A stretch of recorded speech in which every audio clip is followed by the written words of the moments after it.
Hi guys, and welcome back to my channel. In today's video I have another instant pot recipe for you all, and this one is for pasta bolognese.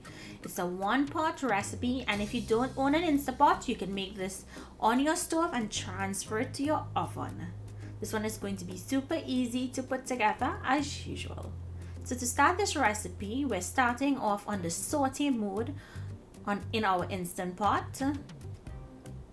To that, I'm going to go in with avocado oil. I've switched to avocado oil, so you'll see me using a lot of it. Use whatever oil you have on hand. In goes my mincemeat. You can use more mincemeat if you wanted to. With this recipe, you can add more or less of the ingredients. Season with salt, garlic and herb seasoning. This garlic and herb seasoning is really amazing. Going in with some pimento pepper flakes. I do love this additional pimento flavor in there. Complete seasoning,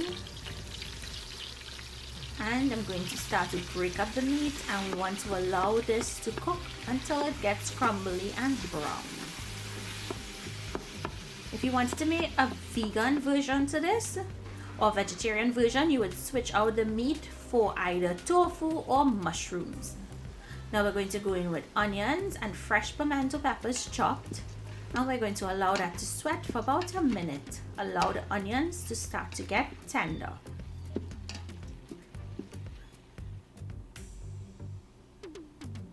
Now we're going to go in with mushrooms and give that a mix. I just want to cook out the mushrooms for a little before I add the rest of my ingredients, because mushrooms tends to let out water. Next, I'm going to go in with my pasta sauce. I like using Rio's. You can use any pasta sauce or marinara sauce you like. I'm going to give that a good mix and allow it to cook out for 5 minutes.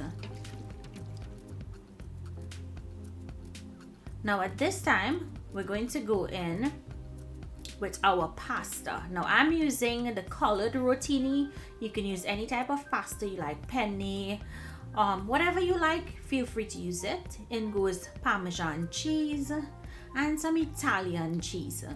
You can use regular New Zealand cheddar cheese, your favorite Trini cheese, use that. Use whatever you have on hand, guys. It doesn't have to be the exact cheese I use. Now I'm adding in a splash of chicken stock, or you can add some water. This is to help the pasta cook. And all I'm going to do now is gild the lily and add some extra cheese on the top. It's just going to melt down. It's not going to create a crust here in the instant pot because it's cooking with pressure. And all I have to do now is go ahead and cover.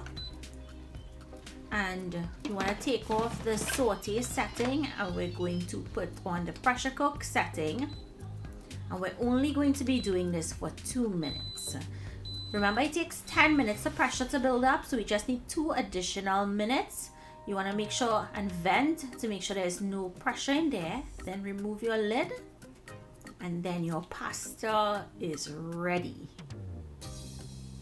Look how amazing this looks. The pasta was perfectly cooked. That was the perfect amount of time for it. You don't want to put it any longer because it will get very, very soft. And all you have to do is plate, and I like to garnish with Parmesan cheese and some basil, and then it's ready to be served. It's best served hot, and if you were doing this in your oven, you would bake it at 350 degrees Fahrenheit until it's brown and bubbly. So I hope you guys enjoyed this recipe. Comment down below and let me know what you think. Thank you for watching, and I'll see you in my next video. Bye guys.